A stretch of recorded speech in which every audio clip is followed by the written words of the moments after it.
मुख्यमंत्री माझी लाडकी बहीण योजना टप्पा 2 आपण पुढे जातोय निर्णय घेतलेला आहे। म्हणजे एका घरात माझ्या बहिणींच्या खात्यात 2-2 हप्त्यांची आपली योजनेमध्ये नोंदणी बाकी आहे। आम्ही भाऊ तुमची ओवाळणीची रक्कम वाढवत जाऊ। ये तो ट्रेलर है, पिक्चर अभी बाकी है, पुढे बघा। आणि हा अतिशय लोकप्रिय झालेला मुख्यमंत्री माझी लाडकी बहीण योजना हा उपक्रम आम्ही 17 ऑगस्टला पुण्यामध्ये केला। 17 ऑगस्टला पुण्यात सुरुवात केली आणि त्यानंतर आज अनेक जिल्ह्यांमधून आज आपल्या उपराजधानी नागपूरमध्ये हा कार्यक्रम होतोय। मला आता आमच्या अधिकाऱ्यांनी माहिती दिली की आतापर्यंत पहिल्या टप्प्यामध्ये माझ्या बहिणींनो 1,07,00,000 माझ्या बहिणींच्या खात्यात पैसे आपण वर्ग केले। 3,225 कोटी रुपये पहिल्या टप्प्यात। दुसऱ्या टप्प्यात लाभार्थी 52 लाख लाभार्थी आणि 1,562 कोटी रुपये आज या ठिकाणी आपण वितरित केलेले आहेत। मला वाटतं 1,60,00,000 आपण पोहोचलोय। मला मगाशी आमची छोटी बहीण मंत्री सांगत होती हे 2.5 कोटी पर्यंत या बहिणींच्या नोंदी जातील। मी माझ्या छोट्या बहिणीला अदितीला सांगितलं तू काळजी करू नको, आम्ही 3 भाऊ मजबूत आहोत, 3 कोटी पर्यंत गेलं तरी चालेल, काही हरकत नाही। खरं म्हणजे आम्ही शब्द दिला होता रक्षाबंधनच्या 2 दिवस अगोदर या खात्यामध्ये पैसे आमच्या बहिणींचे जातील। पण मला आनंद आणि समाधान आहे की आमच्या महिला बाल कल्याण विभागाने मंत्री आदिती तटकरे असेल आणि आपला अनुप कुमार असेल, मी एका कार्यक्रमाला 14 तारखेला गेलो तर 14 तारखेपासून त्या खात्यामध्ये पैसे जमा होऊ लागले।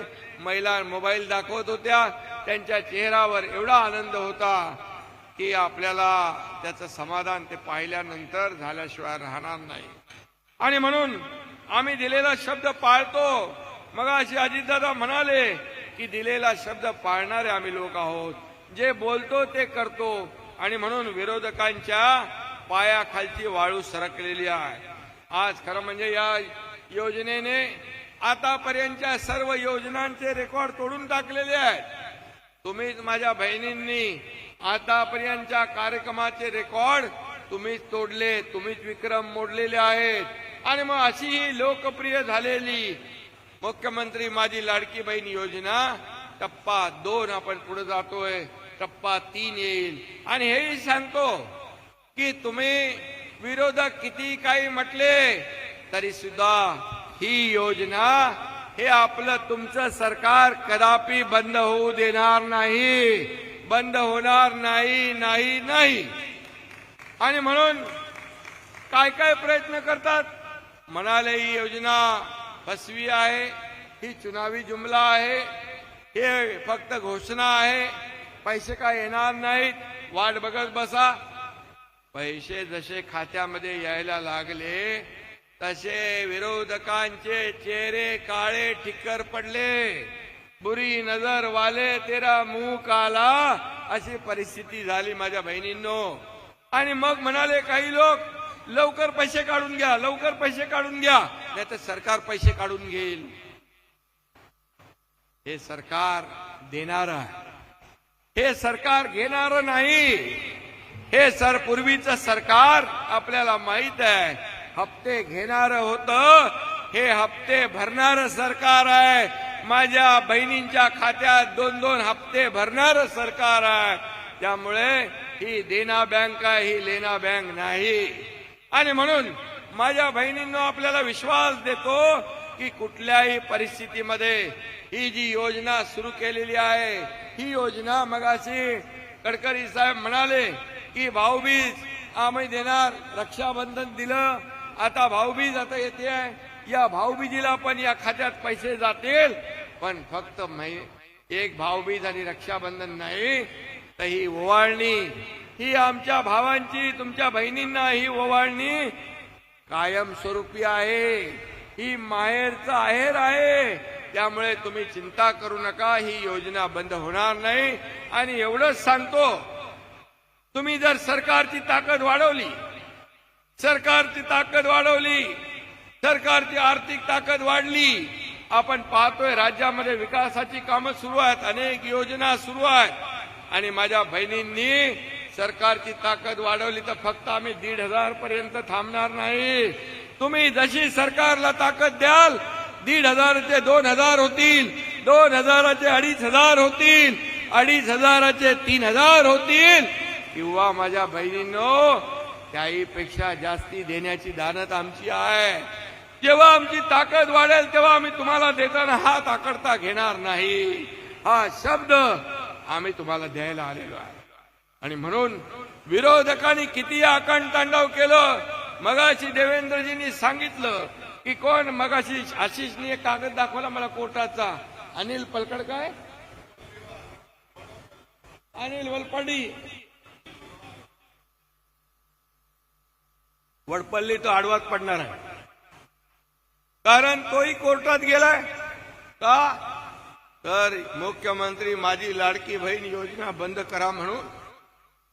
यापूर्वी देखील काही लोक कोर्टात गेले, त्यांचा इतिहास तपासा, त्यांचा पार्श्वभूमी बघा, कुणाचे आहेत ते लोक.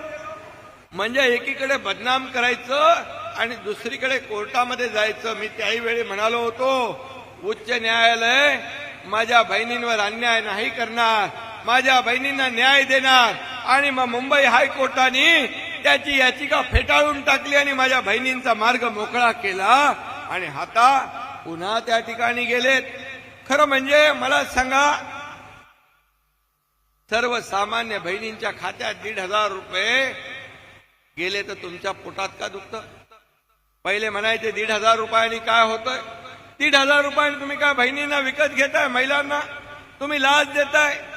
मला सांगा, मगाशी दादा म्हणाले सोन्याचा चमचा घेऊन जन्माला आलेले आणि पैशाच्या राशीमध्ये लोळण घेणाऱ्या लोकांना 1,500ची किंमत करणार नाही. माझ्या या ग्रामीण भागात, शहरी भागात सर्वसामान्य बहिणी ज्या प्रपंच चालवतात, कुटुंब चालवतात, त्यांना कसरत करावी लागते. मी गरिबी पाहिली आहे. आम्ही काय असं सोन्याचा चमचा घेऊन आलो नाही. आम्ही पण शेतकऱ्याच्या कुटुंबातून जन्माला आलोय, सर्वसामान्य कुटुंबातून जन्म घेतलाय. आमची आई कशी कसरत करायची घर चालवताना हे मी जवळून पाहिलेलं आहे. आणि म्हणून याची धग काय, याची गरज काय, या माझ्या समोर बसलेल्या बहिणी ज्या आहेत त्यांच्यापेक्षा जास्ती कुणाला समजणार.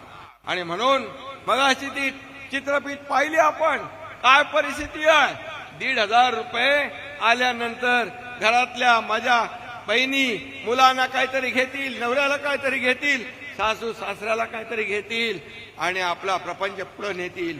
काही महिला त्यांनी छोटे मोठे उद्योग सुरू केलेत, त्याच्यामध्ये म्हणाले आम्ही पैसे जमा करून हे त्याच्यात टाकू, भांडवल वाढवू आणि आमचा व्यवसाय वाढवू. म्हणजे ही अर्थव्यवस्थेला चालना देणारी योजना आहे. खऱ्या अर्थाने अर्थव्यवस्था वाढवणारी, चालवणारी माझ्या बहिणीपेक्षा दुसरा कोणीच मोठा असू शकत नाही. कारण त्यांना महिन्याचा जो काय खर्च आणि कुटुंब चालवताना जे काय कसरत करावी लागते त्या माझ्या बहिणींपेक्षा दुसऱ्या कुणालाही माहित नाही. आणि म्हणून आम्ही ही योजना सुरू केली. या योजनेने सगळे रेकॉर्ड मगाशी म्हटल्याप्रमाणे तो